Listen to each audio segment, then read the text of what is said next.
Accord.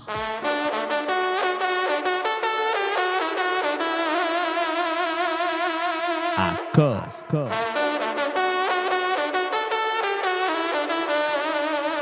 Corps à corps.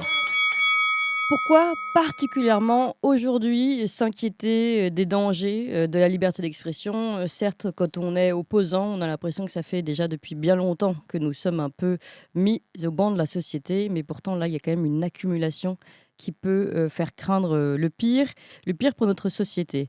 Je vous donne quelques exemples et quelques dates, hein. Le 12 février dernier, on en a parlé lundi avec Éric Verhaeghe, l'agence d'État Viginum a publié un rapport qui a permis au gouvernement de fermer immédiatement une vingtaine de chaînes d'information sur Telegram. Alors, vous savez, hein, c'était sous couvert de lutte contre les ingérences numériques étrangères. Mais en fait, cette agence s'attaque également à tout ce qui pourrait représenter des réseaux alternatifs. Je cite le rapport même de Viginum. Ces chaînes publient, donc les chaînes qui ont été fermées, publient également sur d'autres thématiques proches des sphères complotistes francophones qui tendent à remettre en cause la parole politique, les médias ou encore les différentes décisions prises au sein des organisations internationales comme l'OTAN, l'ONU et l'Union européenne, par exemple. Infamie donc. On a osé critiquer ou on ose critiquer l'OTAN, l'ONU et l'UE. Et pour eux, évidemment, dès qu'on critique ces institutions, ça vient forcément du terrible méchant grand russe. Infamie pour la Macronie et censure. Le 13 février, le Conseil d'État a demandé à l'ARCOM, l'autorité, vous savez, qui régule les radios et télévisions en France, de décompter les différentes opinions idéologiques représentées sur CNews, même si ces gens-là ne sont pas des politiques. Comprenez, quand vous êtes jugé déviant trop à droite, eh bien, il faut vous marquer au fer rouge. Le 14 février, l'Assemblée nationale a rétabli, vous savez, l'article 4 également, dont on a parlé, de la fameuse loi sur les dérives sectaires. Eh bien, ça nous rappelle les 12 heures de la psychiatrisation des ennemis politiques. On va en parler avec mes invités. Je suis sûre qu'ils ont des souvenirs éloquents de ces heures de totalitarisme qui étaient avant plutôt à l'Est. Et enfin, le 17 février dernier est entré en vigueur le fameux DSA, vous savez, le Digital Service Act, la loi européenne qui a été voulue par Thierry Breton pour contrôler les réseaux sociaux. Et même, rappelez-vous, on a eu cette magnifique tirade de Thierry Breton pour empêcher les appels à la révolte. Il ne faudrait tout de même pas oser avoir envie de se révolter contre le pouvoir actuel. Enfin voilà pourquoi aujourd'hui nous avons décidé de sonner un bon gros coup de tocsin et on le fait immédiatement avec nos deux premiers invités, Adina de Souzy, Slobodan Despot. Bonjour Adina de Souzy. Bonjour Clémence. Je suis très Bonjour heureuse à de vous tous. avoir aujourd'hui avec nous. Vous êtes Moi artiste aussi. peintre, restauratrice de tableaux et donc à l'origine pas tout à fait vouée à vous inquiéter particulièrement de ces questions politiques. Il se trouve que vous avez également vécu votre enfance en Roumanie communiste, hein, sous la dictature de Ceausescu et que vous venez de publier un livre, une dictature nommée Démocratie, chronique de la covidofolie chez Talma Studio. Eh bien, cette dictature nommée démocratie, évidemment, nous sommes dans le cœur de notre sujet. Et puis, je suis bien sûr très heureuse de recevoir Slobodan Despot. Bonjour Slobodan Despot. Bonjour Clémence. Et merci beaucoup d'être avec nous. Et je suis particulièrement également heureuse de vous entendre. Tout d'abord parce que je disais tout à l'heure, il faut prendre le temps de s'arrêter, de se poser, d'avoir un regard un peu différent, avec un petit peu de recul dans ce flux infernal, un flux qui peut-être même est instrumentalisé et nous empêche de réfléchir. Et grâce à vous aussi, grâce à Antipresse et grâce à votre travail, Slobodan, et même grâce à vos romans, justement, on prend ce recul pour mieux appréhender la réalité. Donc, je rappelle justement que vous êtes créateur de ce blog et de ce site Antipresse et écrivain. Et je vais citer Le Miel aux éditions Gallimard ou encore Le Rayon Bleu. Donc pour aujourd'hui, eh bien, vous avez entendu ces dernières actualités, mais il y en a eu d'autres et on pourra parler également bien sûr de la loi de programmation militaire. Mais disons que cette concentration montre on a un effet d'accélération aujourd'hui. C'est pourquoi nous sommes particulièrement inquiets et que nous appelons aujourd'hui, que nous allons lancer cette pétition pour défendre la liberté d'expression. Adina de Souzy, vous aussi, vous avez justement publié ce livre qui sort tout juste sur cette dictature nommée démocratie. Pourquoi avoir pris la plume particulièrement en ce moment ? Parce que je suis très préoccupée et très inquiète de ce qui se passe. Parce que force est d'admettre que nos libertés sont très mises à mal depuis un certain temps, ça date pas depuis hier. Et il suffit de se rappeler du référendum de 2005, lorsque le peuple de France a dit non et le pouvoir a dit c'est pas grave, ça sera quand même oui. Ensuite, il y Mmh. a eu toutes sortes de pas plus ou moins importants qui sont allés dans ce sens. Et avec le Covid, c'était vraiment le bouquet.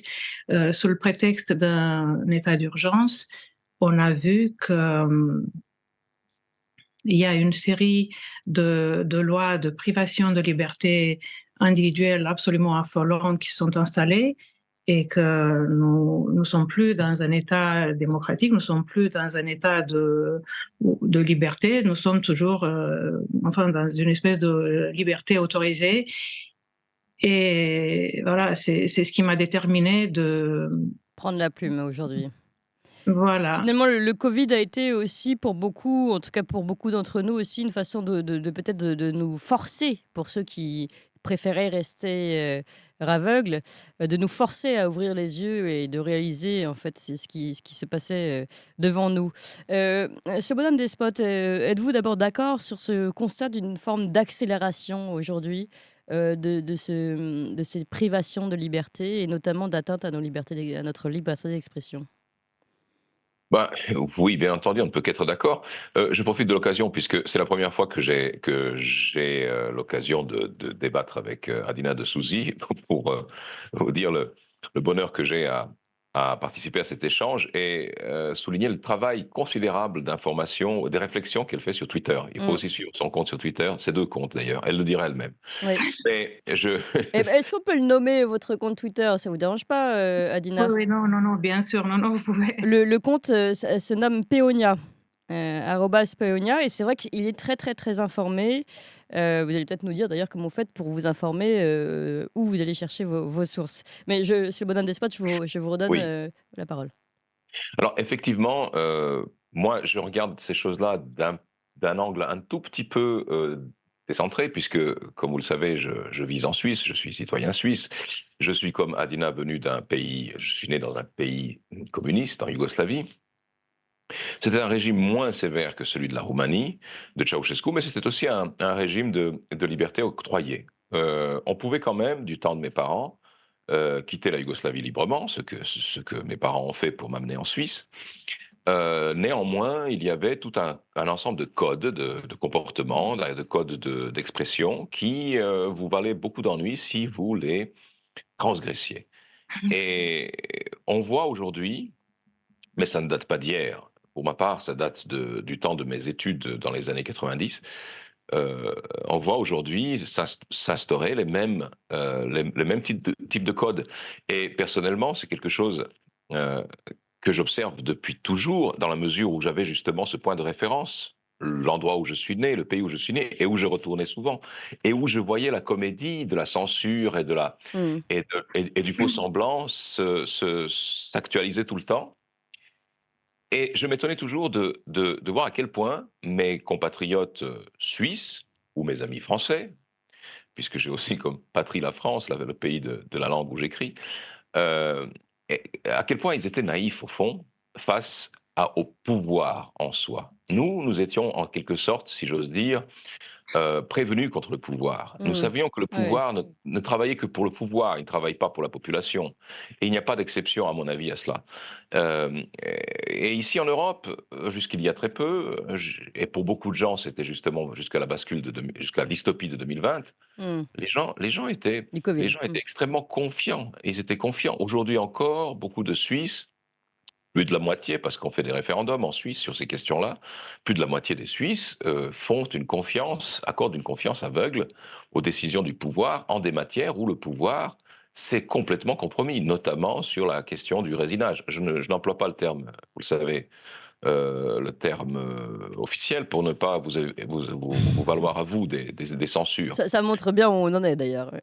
Bah oui, parce que moi j'ai aussi vous le savez, mon briefing hebdomadaire sur YouTube. À un moment donné, je me suis fait une fois couper une émission, retirer un de mes briefings. Sur 4 ans, c'est pas beaucoup, mais j'ai compris qu'il fallait utiliser il fallait utiliser des procédés très simples, des procédés qui sont des procédés molièresques de substitution verbale. Mmh. C'est du Molière. C'est cachez-moi ce sein que je ne saurais voir, et bien il y a des cachez-moi ces mots que je ne saurais entendre. Parce que C'est celui qui du nous Molière, entend, mais c'est également du Orwell, puisque finalement, les mots sont détournés de leur réalité et on doit en trouver d'autres. Enfin, là, entre autres, dans Molière, on fait des paraphrases, tandis que dans Orwell, c'est l'État, enfin, qui nous impose des mots qui ne signifient plus qui ne portent plus leur signification. oui, avec ce petit, détail, supplémentaire, qui est que, dans Orwell, le contrôle de l'expression, la censure est humaine. Ce sont des fonctionnaires qui mettent en place la Oui. censure. Ici, dans l'espace où nous agissons, où nous parlons aujourd'hui, la censure est exercée par des algorithmes. Et Mm. il y a évidemment une décision humaine en fin de parcours, mais nous sommes à la merci d'algorithmes, de programmes qui sont à la fois omniscients et stupides. Donc, ça nous oblige à réfléchir à la manière dont nous nous exprimons. C'est-à-dire, ça nous oblige à apprendre à mentir, ce qui n'est jamais une bonne chose. Mm. En tout cas, apprendre à se méfier. Et je pense que ce mot que vous avez utilisé, ce terme de naïf, nous sommes aujourd'hui naïfs face à notre pouvoir, à notre gouvernement et notre gouvernement européen, ou même à cette gouvernance, on peut l'appeler comme ça, fait partie en effet de l'illusion dans laquelle on nous baigne, de cette démocratie libérale, vous savez, ces grands mots qui font qu'on n'a pas le droit de critiquer. Et nous en parlions hier avec Adina de Souzy quand on parlait de cette émission. Et elle me disait très souvent, on me dit, mais allez donc vivre, on reproche ça à Adina, allez donc vivre en dictature, vous verrez ce que c'est qu'une vraie dictature. Et c'est ça, et c'est pour ça qu'aujourd'hui, évidemment, je suis ravie de vous avoir tous les deux, parce que, et c'est le temps qu'on va prendre ensemble ce matin, de comparer finalement ce qu'est une vraie dictature et ce qu'est finalement cette démocratie devenue dictature ou dictature nommée démocratie, comme le dit Adina de Souzy. Et c'est là où je voudrais qu'on voit le point de bascule, ou faut-il trouver un autre terme pour cette démocratie dictature, cette démocrature comme certains le disent. Et en tout cas, ce qui est intéressant en effet, c'est comment aussi éveiller les esprits, comment arrêter cette naïveté. Et avant de vous donner la parole à tous les deux là-dessus, je voudrais vous faire entendre, c'est donc Marc-Antoine Briand, qui est le directeur de Viginum, vous savez, l'agence d'État chargée de lutter contre l'ingérence étrangère en France, et donc qui a fermé ses chaînes Telegram. J'ai déjà fait écouter cet extrait ici dans cette émission hier ou avant-hier. Et en fait, on réalise tout le bagage illusionniste avec lequel on nous promène tous les jours, c'est-à-dire nous sommes des démocraties libérales, et donc c'est notre force, mais c'est aussi notre faiblesse. Et écoutez ce qu'il dit, et ensuite on va analyser tout ça. Que la France est particulièrement visée par les stratégies de désinformation ? Alors, je ne pense pas que la France soit particulièrement visée. Je vous dirais que c'est plutôt l'ensemble des démocraties libérales qui le sont aujourd'hui. On a une immense force dans nos démocraties, c'est l'ouverture. Et notre débat public, il est libre, il est ouvert. Et les gens peuvent s'exprimer librement. Et donc, de fait, ce qui est une force pour nous, et ce qui est notamment un des grands paramètres d'une démocratie, devient une vulnérabilité que des acteurs étrangers, qui évidemment ne sont pas des démocraties, vont chercher à exploiter, à instrumentaliser. Donc, la France n'est pas plus visée qu'un autre. En revanche, l'ensemble des démocraties le sont. Voilà, c'est court, mais c'est très intéressant la façon dont c'est formulé. C'est-à-dire, nous sommes le pays de l'ouverture, nous sommes le pays de la liberté d'expression, mais ça nous met en danger, plutôt.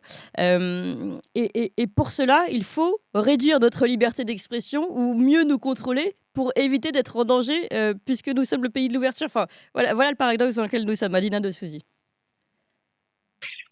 Ça, c'est une des spécificités du totalitarisme aujourd'hui en France. C'est-à-dire qu'en Roumanie, lorsque j'étais adolescente, je savais très bien, nous étions en dictature, Ceausescu c'était un méchant, nous savions que on ne pouvait pas parler, on ne pouvait pas dire du mal de lui, du membre du Parti communiste. Par contre, ici, je trouve que c'est beaucoup plus sournois et beaucoup plus pervers parce que tout est fait au nom des belles choses, de belles idées, et tout est inversé, toutes les valeurs sont inversées. On nous explique, et ça c'est une première mondiale, que la censure est au service de la liberté. c'est quand même inouï. Je trouve ça sidérant. Enfin, il faut, au nom de la liberté, il faut accepter la pluralité des idées, il faut accepter le débat, et il faut des arguments, il faut des faits, mais pas la censure. C'est complètement inédit. Donc, je trouve, quand je dis effectivement je trouve que nous sommes dans une dictature et dans une société totalitaire. On me dit, mais comment tu peux dire une chose pareille? Tu ne peux pas comparer la Roumanie de Ceausescu avec la France de Macron. Effectivement, je ne peux pas la comparer. La Roumanie de Ceausescu était beaucoup plus sûre, l'école était nettement meilleure, mais blague à part, le totalitarisme a des visages différents. Ce n'est pas parce qu'en France ne se passe pas ce qui se passait dans la Roumanie de Ceausescu qu'on ne peut pas parler du totalitarisme. Lorsqu'un président piétine la Constitution, je parle juste de sa dernière action que je trouve ahurissante, il a piétiné l'article 53, il est prêt à nous entraîner dans une guerre dont personne ne veut. Est-ce qu'on peut dire que nous sommes dans une démocratie? Donc, c'est très inquiétant et il faut savoir que les dictateurs une dictature, c'est quoi? Le pouvoir concentré dans les mains d'une personne ou d'un groupe. Et aujourd'hui, c'est le cas. Il n'y a pas de vraie opposition. Les institutions, on ne peut pas compter sur ça. Il n'y a pas de contre-pouvoir. Donc, c'est un peu Emmanuel Macron qui fait ce qui bon lui semble. Donc, lorsque je dis que nous sommes dans une société totalitaire, il faut savoir que les personnes qui dirigent ce genre de totalitaire sont des personnes peureuses, sont des personnes fragiles qui ont besoin de maintenir la société par la peur. Par la peur, et c'est ce qui se passe depuis le Covid. On a pu remarquer que nous sommes sans cesse maintenus dans un état de peur. C'est soit un virus, c'est soit les Russes, c'est soit le climat, c'est soit la planète. Oui. Les gens sont terrorisés. Dans un climat de guerre, de guerre. Nous sommes en guerre, c'était contre le Covid, et puis nous sommes en guerre avec la Russie, puis contre aussi le réchauffement climatique. Hein. On nous a quand même annoncé officiellement qu'on était en guerre contre le réchauffement climatique. Oui. Dans un état de peur permanent, nous sommes abreuvés d'informations contradictoires, aberrantes, et les gens n'ont qu'une envie, ne plus entendre parler, ils veulent avoir la paix. C'est pour ça qu'ils se soumettent. Ils se soumettent, ils disent, moi je veux avoir la paix, et acceptent au nom du bien, au nom de la liberté, au nom de sauver la planète, ils acceptent la censure, ils acceptent les privations de déplacement. On a vu qu'ils nous concoctent là le pass climatique. On a vu que pour les Jeux Olympiques, il va y avoir des zones rouges. Il y a des gens qui ne peuvent pas mettre les pieds. Oui, les QR codes sont déjà plus ou moins installés. Oui. On a des restaurants là qui nous ont prévenu que ce sera mis en mars ou avril déjà, hein, donc très en avance par rapport aux JO. Oui, on voit en effet toutes ces... On nous prépare une société crédit social à la chinoise. Il y aura des bons citoyens, des mauvais citoyens, et c'est vraiment préoccupant. Alors, c'est Madame Despote, plusieurs questions. D'abord sur la question du totalitarisme, de l'utilisation de la peur, et puis après je voudrais en effet qu'on aille ensemble vers la compréhension de cette acceptation générale de cette soumission volontaire. Mais d'abord sur la notion de totalitarisme que nous vivons, si vous êtes d'accord d'utiliser ce terme en France. Vous savez, depuis la dystopie, l'entrée en dystopie officielle au printemps 2020, je crois que nous avons consacré des centaines d'articles dans l'Antipresse de semaine en semaine. Nous faisons la chronique de la vie humaine au temps des robots, donc c'est notre sujet. Nous avons consacré des centaines d'articles à cette emprise, évidemment totalitaire, mais emprise d'un modèle mécaniciste, d'un modèle complètement déshumanisé sur l'ensemble de la société.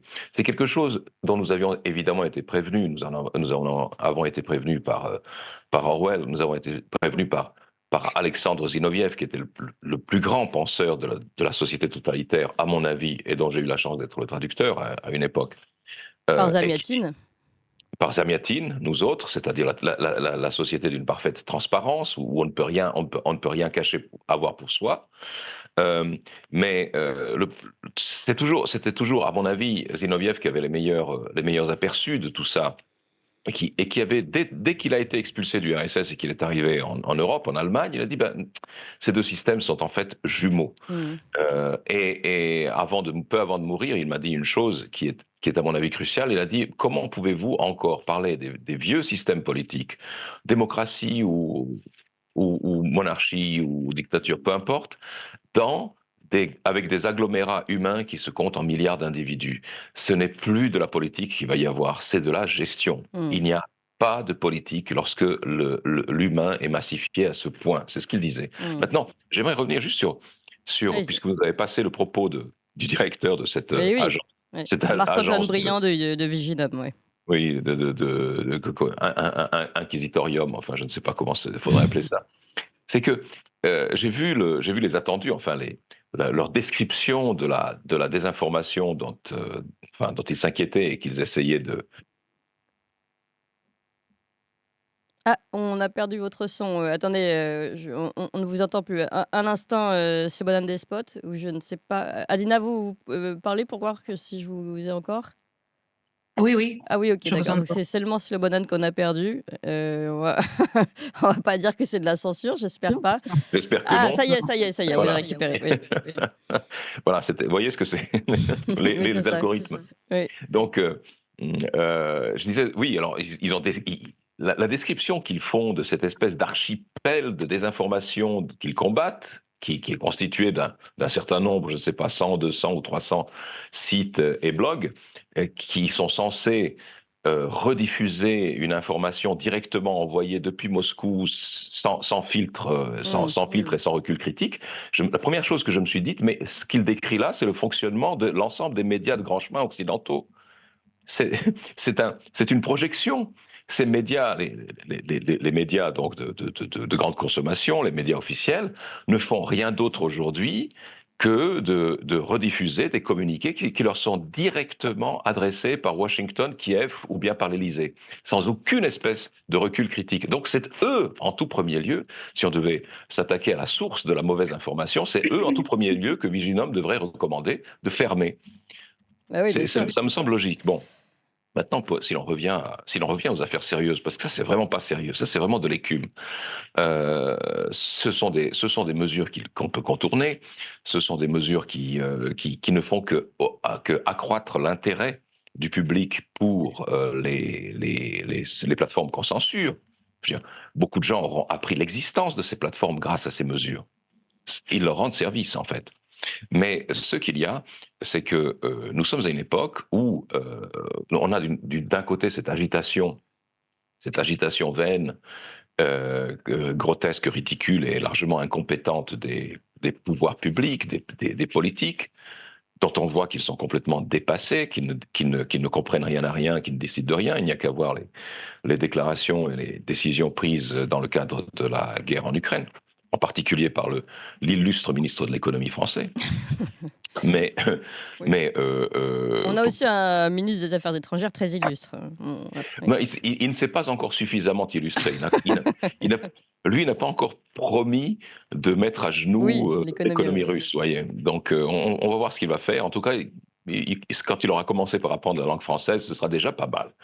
Donc ce que je disais, c'est que on a affaire d'un côté, en surface, je dirais, à cette agitation des figures politiques qui ne sont que des pions, qui ne sont que vraiment des figures de paille. Et de l'autre côté, on a une technocratie. On a une technocratie qui est complètement obscure, qui est grise.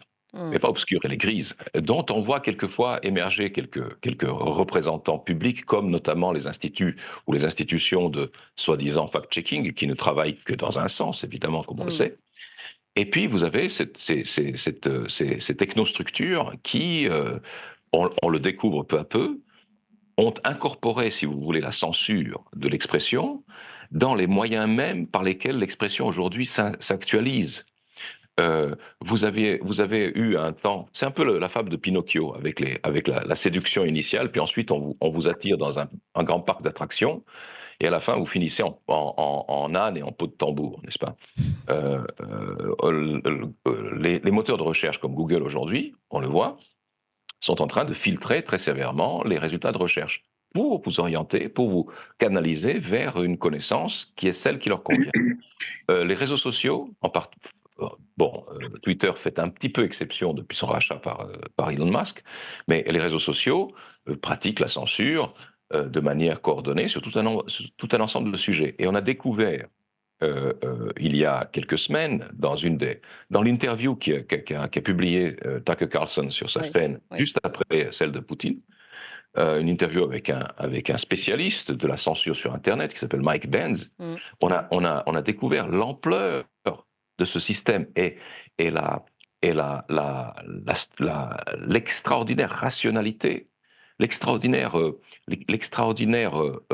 étendue du système de censure qui d'ailleurs, et c'est important de le souligner, utilise l'Europe, c'est-à-dire la faiblesse des gouvernements européens et de l'Union européenne, pour introduire des modèles de censure, notamment le DA, le Digital Act, le DSA, pardon, européen, par ricochet, parce qu'on ne peut pas contourner le premier amendement américain, pour réintroduire une censure par l'exemple, par l'osmose, aux États-Unis même.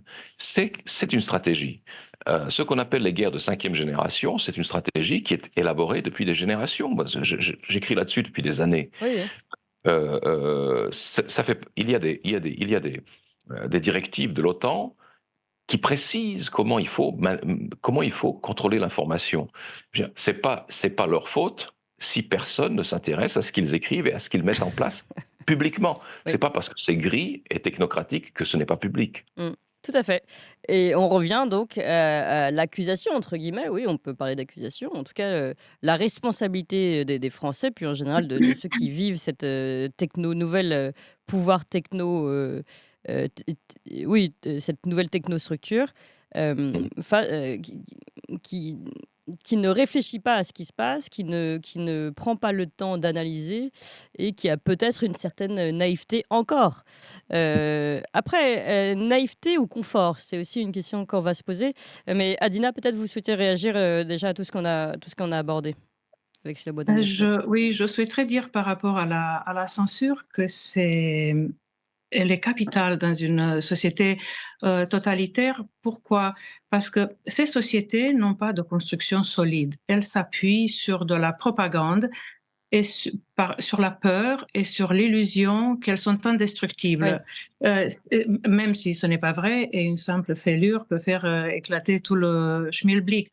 Mais ça c'est vraiment les dictatures. Leur système, toute la construction ne provient pas d'une pensée rationnelle, mais des spéculations, de certaines frustrations qui épousent certaines spéculations. C'est pour cela que toute société a besoin d'utiliser la censure, parce qu'ils ne peuvent pas tolérer un langage de la raison, ils ne peuvent pas tolérer un langage du bon sens. Donc la censure est vraiment une des choses fondamentales pour asseoir une société totalitaire. On a vu d'ailleurs... Allez-y. Non, je voulais dire qu'on a vu bien que dans l'Union européenne, comme disait Slobodan, sur les réseaux sociaux, sauf un peu sur X, effectivement, il y a une censure de masse qui s'installe et nous ne sommes pas au bout de nos peines. Oui, mais c'est là où j'arrive à la deuxième partie de la question. Vous parlez de censure, vous parlez de peur, certainement, c'est utilisé. Et comme on l'a rappelé tout à l'heure, on a eu tout ce vocabulaire guerrier pour faire peur. Hein. Et puis, rappelez-vous les images terribles des morts présentées pendant le Covid, etc. Certains montages, on a reconnu notamment un des grands défenseurs d'Emmanuel Macron qui, soi-disant, était en train de s'étouffer avec tout l'appareil d'hospitalisation. Enfin, et le lendemain, on l'a vu prôner la vaccination et dire qu'il s'était fait vacciner, que tout allait bien sur un plateau télé. Donc, évidemment, les montages, on les voit. Mais donc, d'un côté, on voit cette censure, ces mécanismes d'illusion. Mais pourquoi donc, les gens s'auto-censurent. Et ça, c'est une véritable question et c'est la deuxième phase de cette version du totalitarisme que nous vivons. C'est-à-dire, quand je parlais tout à l'heure de soumission volontaire, comment comprendre ce sont des mécanismes en plus qu'on a déjà vécu, mais à chaque fois on se dit normalement plus jamais ça. On sera capable d'analyser, de se révolter, de voir ce qui se passe. Et de nouveau, comme à l'époque quand on a pu dire ils ont vu les trains partir, comment se fait-il que nous n'ayons pas réagi plus tôt face à l'envoi des juifs dans les camps de concentration? Et bien là on se dit comment se fait-il que les gens ne réagissent pas? Comment se fait-il que nous ne puissions pas voir ce que nous voyons? Adina et puis Bonan. Déjà, certains le font par confort, certains le font parce qu'ils ont été tellement assaillis d'informations pendant ces 3 dernières années qu'ils ne peuvent plus psychologiquement encaisser tout ça. J'ai rencontré récemment un voisin, il m'a dit clairement, je lui ai demandé comment allez-vous, il me dit ah ça va, ne me posez pas de questions et moi je me soumets, il m'a dit carrément je me soumets parce que je veux avoir la paix. Mmh. Et donc les gens ne comprennent pas, les gens pensent que s'ils se soumettent, ça va cesser. Mmh. Tout ce qui se passe, ça va s'arrêter et on va récupérer notre vie d'avant. En fait, ils ne se rendent pas compte que c'est parce qu'ils se soumettent que ça continue. Et peut-être aussi Et noter on dans leur ce que... explique aussi que Ouais. tout ça, c'est fait au nom du bien, c'est pour l'intérêt sûr. commun, c'est pour comme j'ai dit, pour sauver la planète, donc ils ne veulent, c'est un discours très culpabilisateur. Donc s'ils ne font pas ce qu'on leur dit de faire, ce ne sont pas des bons citoyens.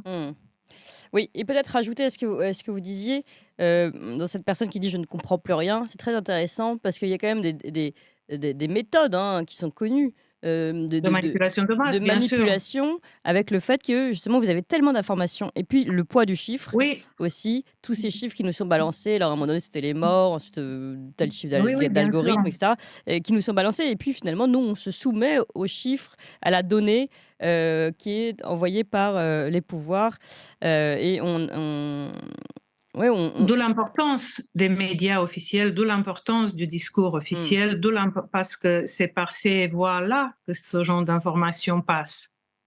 tout à Et c'est fait. pour ça qu'il faut censurer les autres voix qui mettent en doute, qui s'interrogent, qui se demandent est-ce que c'est vrai, est-ce que c'est pas vrai. Surtout que là, après, nous avons un peu de recul et on sait bien, il y a de plus en plus de vérités qui sortent et on se rend compte qu'il y a des chiffres qui ne sont pas vrais, qui ont été véhiculés concernant le nombre de morts. Bien sûr. Je pense au Covid. Mm. Et c'est pour ça qu'il est très important de contrôler le discours officiel. C'est pour ça qu'il y a des bons journalistes, des mauvais journalistes. Il y a le journalisme que nous faisons sur les réseaux sociaux est fortement combattu. Juste avant de vous donner la parole sur Bonne Despot, ça m'a fait beaucoup rire. J'écoutais Europe 1 pour tout vous dire un matin, et puis il disait voilà, la révolte des agriculteurs, c'est lié, elle est portée, sachez-le, À la Russie. par la Russie. Et puis alors il cite un article de l'Opinion et quelle est leur source de cet article de l'Opinion pour fonder ces informations? Eh bien c'est Ursula von der Leyen en direct qui a informé du fait que la Russie était derrière la révolte agricole. Et là, on se dit, on rigole, parce que comment peut-on encore justement prendre les discours d'Ursula von der Leyen comme une vérité accomplie? C'est vraiment la question qu'on se pose. Alors, pourquoi, Vous comment, savez, quelle est la solution? Ouais. vous savez, l'une des techniques de manipulation des masses connues est la suivante. Il suffit de répéter une chose assez souvent Oui. et avec beaucoup de conviction pour qu'à un moment donné, les gens l'intègrent et la prennent pour une vérité. Donc, à force de dire les Russes, les Russes, les Russes, ils sont coupables de tout. Des changements climatiques, des problèmes des agriculteurs, de tout. Oui, même si d'ailleurs on précise pour dire qu'on peut tout à fait avoir une parole nuancée et également savoir que les Russes Bien sûr. jouent leur jeu, leurs intérêts, et évidemment ont Et certainement évidemment. des ingérences, mais ne sont peut-être pas derrière toutes les révoltes françaises. Alors, c'est Bonne Despot. Oui. Non, mais À ce oui, sujet? oui, oui, à ce Oui. sujet, oui, tout à fait. Sur la soumission volontaire, le confort, le fait que les personnes préfèrent parfois s'enfermer dans leur dystopie plutôt que d'ouvrir les yeux. Alors, il y a une spécificité française là-dedans. Ah. C'est une chose que j'observe. Je pense, en comparant les deux mondes dans lesquels je vis en général, la Mm, Suisse et la France, je pense que les Français sont beaucoup plus soumis que les Suisses. mm, Et ici en Suisse, on a même une sorte de baromètre parce qu'on a voté 2 fois, sauf erreur, sur le maintien ou non des lois d'exception sanitaire. La population a voté pour le maintien de ces lois, mais elle a voté à quelque chose comme 60%. Donc, ce qui veut dire que 40% des gens savent de quoi il s'agit. Je veux dire, s'ils n'étaient pas informés, ils se diraient, mais pourquoi ne pas maintenir des lois sanitaires, ça ne mange pas de pain. mm, En fait, ils comprennent à 40% que ce sont des lois de dictature, que c'est un régime d'exception qui est installé à demeure. Je n'ai pas le sentiment que 40%, à l'époque, disons, entre 2020 et 2022, que 40% des Français allaient jusqu'à formuler de manière explicite dans leur tête un tel constat qui les aurait amenés, par exemple, à voter dans ce sens, dans un mm, référendum. mm. Les Suisses ont le référendum, c'est pas parfait, mais enfin, c'est un baromètre. Alors, on vous entend un petit peu moins bien, oui. Euh, euh, ça ira mieux. Oui. D'autre part, la France est une société extraordinairement policée et extraordinairement sociable. La sociabilité des Français, tout se passe dans le cadre social. La sociabilité des Français fait que les caractères forts, les opinions fortes ne peuvent pas s'exprimer. Elles ne peuvent pas s'exprimer dans la bonne société. La bonne société, c'est une société où sont les intellectuels, les écrivains, les journalistes, les avocats, etc. Mm, Dans cette société-là, règne un consensus à tout moment sur l'ensemble des sujets. Et si vous en sortez, vous êtes ridicule, comme il est dit dans le film de Patrice Lecomte.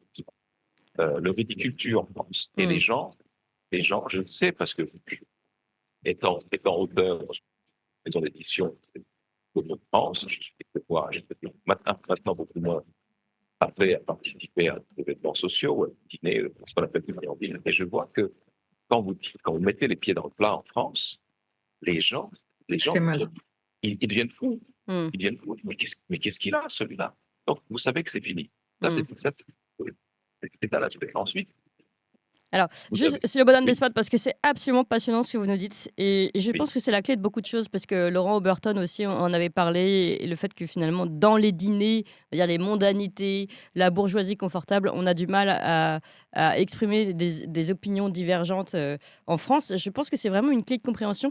Mais comme on vous entend un petit peu mal, j'aimerais bien que ce serait vraiment dommage de se priver de ça. Est-ce qu'on peut essayer de Oui, remettre. Voilà. Je suis désolée, mais comme c'est vraiment fondamental en plus. Voilà. d'accord. Donc, reprenez votre, votre propos, cher Slobodan. Mon propos, tout simplement, c'est que en France, la sociabilité tue la vérité. La sociabilité s'organise toujours sur des vérités approximatives ou de francs mensonges qui sont diffusés par le pouvoir. Je veux dire, le fait qu'un organe qui n'est pas entièrement débile a priori, comme l'opinion que vous avez citée tout à l'heure, Mm, puisse reprendre sans aucun recul, sans aucun jugement ni vérification, les paroles d'Ursula von der Leyen, qui est une idiote absolument accomplie, qui a détruit la défense allemande avant d'aller détruire l'Union européenne, sans compter ses affaires de corruption avec Pfizer. ouais. Ce fait s'explique en partie par tout simplement la superstition sociale. C'est quand même quelqu'un qui est à la tête de l'Union européenne, c'est une personnalité. Mm, De plus, la France est un pays, est le seul pays d'ailleurs au monde où comment dirais-je, la caste intellectuelle, donc les écrivains, les professeurs, les journalistes, tient le haut du pavé. Les écrivains, les auteurs, les faiseurs d'opinion ont une place prépondérante en France. On leur demande, je regarde les plateaux de TV, on amène des éditeurs ou des essayistes faire des commentaires sur la stratégie des Russes sur le front en Ukraine. Il ne faut pas s'étonner ensuite si tout est faux. Je veux dire, c'est pas leur affaire, mais on mm, leur demande leur avis sur tout. oui. C'est le seul pays comme ça. Et ces C'est-à-dire gens-là, qu'il n'y a pas de sont... tautologue en Suisse. oh, il y en a, Il y en a, mais en Suisse, en général, on commente très peu les choses. Ouais. Il y a peu de débats. Il y a moins de débats, soyons honnêtes, il y a beaucoup moins de débats en Suisse, publiquement, Mmh. qu'il n'y en a en France. Mmh. L'existence de votre chaîne, de Sud Radio ou d'autres, Mmh. montre qu'en France, il y a quand même une culture du débat. Ça, c'est le contrepoids de ce que je Mmh. suis en train de décrire. Mmh. Mmh. Mais il y a une pesanteur il y a une pesanteur du consensus social et sociable qui fait qu'en France, les vérités brutes ont beaucoup de peine à passer. C'est tout ce que je voulais dire pour le moment. Non, mais c'est en effet très intéressant et je pense qu'il faut analyser en effet cette espèce de confort bourgeois, on va dire, qui préfère, s'intéresser à ses intérêts privés particuliers et directs, plutôt éventuellement que, l'intérêt commun. Adina De Oui, Souzy? juste Ouais. une chose. Mmh. Je vois ce qu'on appelle les revendications vis-à-vis du pouvoir. On voit le pauvre est très chahuté en ce moment en France, Mmh. il ne peut pas sortir de chez lui, etc. Mais les gens lui demandent toujours qu'est-ce que vous faites pour les agriculteurs? Qu'est-ce que vous faites pour les infirmiers? Qu'est-ce que vous faites pour, je ne sais pas moi, pour les écoles, pour l'instruction publique? Mais personne ne demande, ou très peu, que faites-vous pour la nation? Mmh. Lorsque les revendications sont sectorisées, le pouvoir règne par la division. Évidemment. C'est Machiavel. c'est aussi simple Mmh. que ça. Ouais, tout à fait. Adina De Souzy? Oui, à propos de ce que vient de dire Slobodan, c'est ce que j'ai dit tout à l'heure. Le meilleur moyen de lutter contre un totalitarisme qui s'installe, c'est de résister, de s'opposer, mais pas individuellement. Là, il est impossible de réussir à s'opposer. Et il ne faut pas des solutions individuelles, il faut qu'on fasse qu'on fasse ça ensemble, parce que là, le pouvoir se rend compte qu'il n'a pas d'emprise et il ne peut pas lutter. Ils ont su très bien faire diviser. Diviser et régner, c'est toujours pour régner, c'est toujours valable. Les agriculteurs sont touchés, les soignants disent c'est peut-être pas mes affaires. Les soignants sont touchés, les Ouais, ouais, professeurs c'est disent vrai. c'est peut-être pas mes affaires, et ainsi de suite. Et là, on va pas s'en sortir évidemment. Et puis il y a une chose, cette bien-pensance et cette peur de sortir du lot qui est très préjudiciable. Les Mmh. gens ont peur d'avoir des étiquettes. Et c'est vrai que dès qu'on ose exprimer une idée qui est différente de celle véhiculée par la bien-pensance, on est tout de suite catalogué d'extrémistes, de fachos, de pro-russes. Mais Et les gens préfèrent bien ne sûr. veulent pas, ils ont peur, ils ressentent le besoin de se justifier. Ils se disent, mais pas du tout, moi je suis ni pro-russe, ni rien du tout. Je suis préoccupé par ce qui se passe dans mon pays et par l'avenir de mes enfants, c'est tout. Oui, puis peut-être qu'il y a en effet, pour revenir sur la particularité française tout à l'heure, quand M. Bonin Despot, parlait justement de cette sociabilité des Français, Oui, beaucoup, ici dans le chat en direct, disaient: «Oui, mais c'est vrai que si vous exprimez la vérité en France, c'est la mort sociale» et je pense qu'en effet, cette expression est assez bonne, la mort sociale et hem oui, c'est terrible. et beaucoup en souffrent énormément. Mais alors, il y a plusieurs problèmes. C'est-à-dire que pendant, par exemple, le Covid, les non-vaccinés ou ceux qui exprimaient, c'était une mort organisée. C'est-à-dire que là, pas le droit de sortir, pas le droit enfin, on avait seulement le droit d'aller au supermarché, pour les besoins, dits essentiels. Tout ce qui est qui relève de l'élévation de l'âme ou pourquoi pas du corps, était banni. Donc, de ce côté, on avait vraiment, une mort, organisée. Mais en plus, il y a la mort sociale, c'est-à-dire que là, en effet le peuple qui participe de cette éjection des deux, des personnes inconvenantes. Et ça pose une véritable question. Et je voudrais quand même revenir là-dessus, 30 secondes, si vous voulez bien, à Dina de Souzy, concernant la particularité française. Est-ce que c'est parce que le français est particulièrement aussi, justement, aime particulièrement la société que finalement il a particulièrement peur d'en être exclu? Ou comment on peut l'expliquer ça, à votre avis? Je ne sais pas comment on peut l'expliquer. Je pense qu'ils ont été, enfin en France, les gens sont habitués depuis un certain temps à vivre dans une espèce de confort psychologique. Ils n'ont pas eu à se battre, à lutter contre. La vie a été relativement douce ces dernières années. Du coup, c'était facile de prendre la vie comme elle est. On n'avait pas besoin de s'imposer, on n'avait pas besoin de affirmer des opinions très... il y avait une espèce de consensus général. Hmm. Et là, quand ils ont rencontré la première chose vraiment terrible, cette privation de tout, ils n'ont pas su réagir. Oui. Alors, je ne sais pas pourquoi. Oui. Pourquoi pas plus de réactions que ça? Sur Bonne Non. Despot, là-dessus, vous avez... Moi, je Oui. crois que c'est une espèce de confort et c'est la peur d'avoir une étiquette et c'est la peur d'être jugé et montré du doigt. Oui, Et c'est mais vrai pourquoi que plus chez nous on- qu'ailleurs? C'est la question que je me pose. euh, Slobodan est mieux placé parce qu'il peut comparer avec la Suisse qui a effectivement une tradition de référendum et ça change. Lorsqu'on a l'habitude de nous demander l'avis, c'est autre chose que Oui, c'est vrai. de... Mm. Ouais, Il y a ouais. de... Ouais. Slobodan Oui. Despot. Alors, il y a de ça, en effet, mais il y a aussi cette histoire spécifique à la France, parce que la France a une spécificité double et contradictoire. C'est un oxymore. C'est à la fois le pays où naît la conscience, où naît la conscience de soi, la conscience moderne, la conscience de l'individu. Je veux dire, c'est le pays qui nous a donné le traité de la servitude volontaire d'Étienne de la Boétie et les essais de Montaigne, Mm. ou qui sont parmi les témoignages les plus libératoires, les plus libérateurs de la conscience humaine vis-à-vis des pesanteurs du pouvoir, des mœurs, des coutumes, etc. La conscience, pour l'Europe, elle est française à l'origine. Mais c'est aussi, et surtout en particulier depuis l'époque de Louis XIV, c'est une société de cour, c'est une société pyramidale. Ce qui est admis à la cour sera admis jusque partout. Et la cour va donner le ton de l'habillement, des mœurs, des manières, des usages dans tous les domaines. Alors que, si l'on veut comparer, la Suisse est une survivance des guildes de cités européennes du Moyen Âge, c'est-à-dire que Ouais, c'est c'est une vrai. société qui n'est que très peu centralisée. C'est un agglomérat de cités, je dis, des États. Il y a 26 États en Suisse, mais ce sont des cités. Et la comparaison de la dystopie covidienne française et de la dystopie covidienne suisse est très éloquente.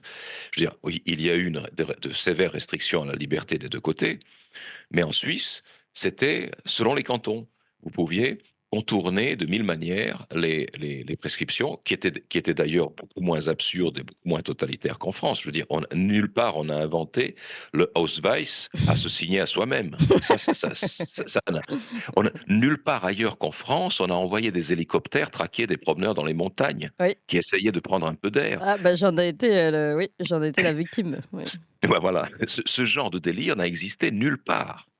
Et en même temps, il a été complètement, comment dirais-je, accepté parce que la Cour, parce que Versailles, c'est-à-dire l'Élysée, Mm. c'est-à-dire les ministères, ont dit que ben, c'est comme ça qu'il faut faire. Mm. Et donc, puisque le sommet de la pyramide a décidé qu'il en était ainsi, le bas s'accommode, tout en, tout en maintenant cette espèce de soupape de ronchonnage automatique qui est celle des Français, mais qui est complètement stérile, parce qu'en fin de compte, on se Oui, plie quand même aux décisions de la Cour.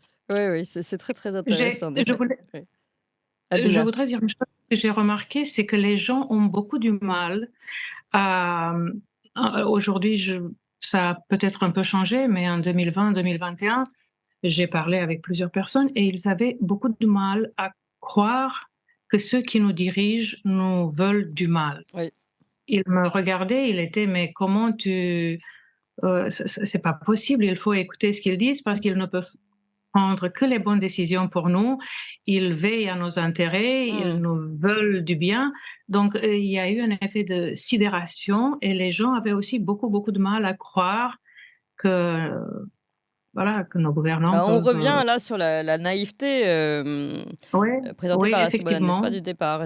Il y a une véritable naïveté, mais encore une fois, je préférerais quand même être un peu plus réaliste et justement un peu moins naïve et me dire que peut-être que beaucoup ne sont Oui, pas dans la naïveté, mais dans le confort, voire le cynisme. Mais Les deux, oui.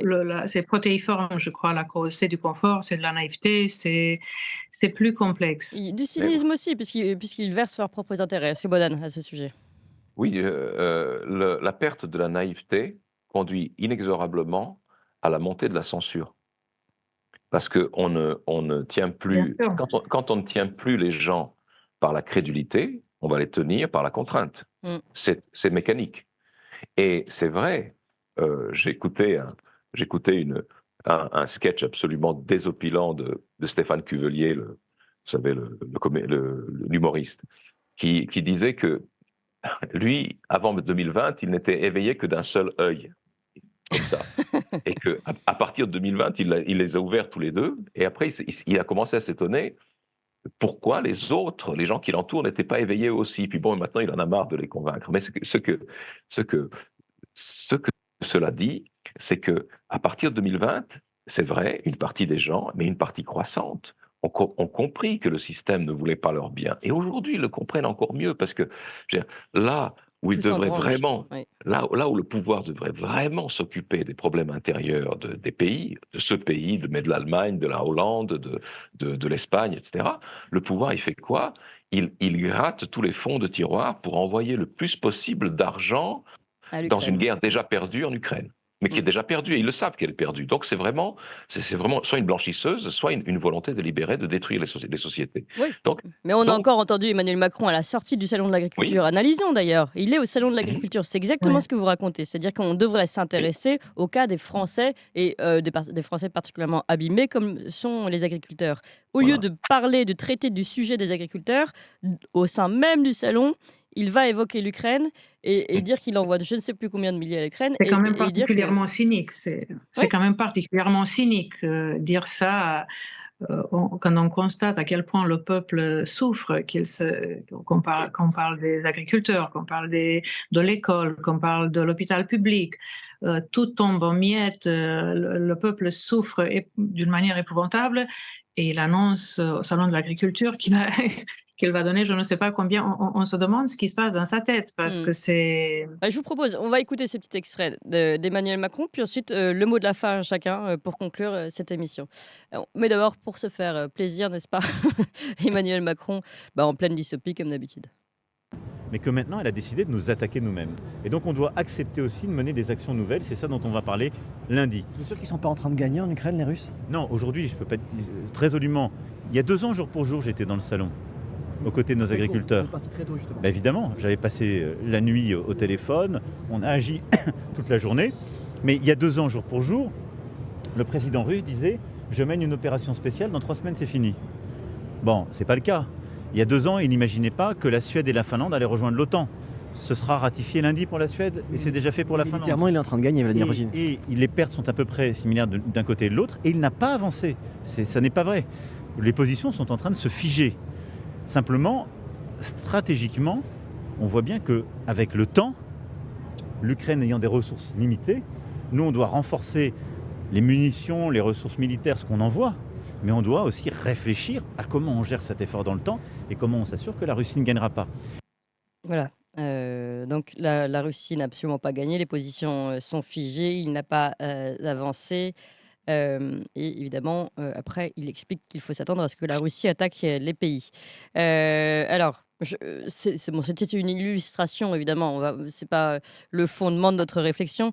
Je vous propose à chacun donc un mot pour conclure sur ce système dans lequel nous nous enfermons progressivement, et peut-être aussi, encore une fois, à travers vos livres et Antipresse, etc., nous expliquer aussi comment on peut continuer d'ouvrir les yeux et peut-être aussi d'ouvrir les yeux des autres. Sur Bonne Despot, si vous voulez commencer.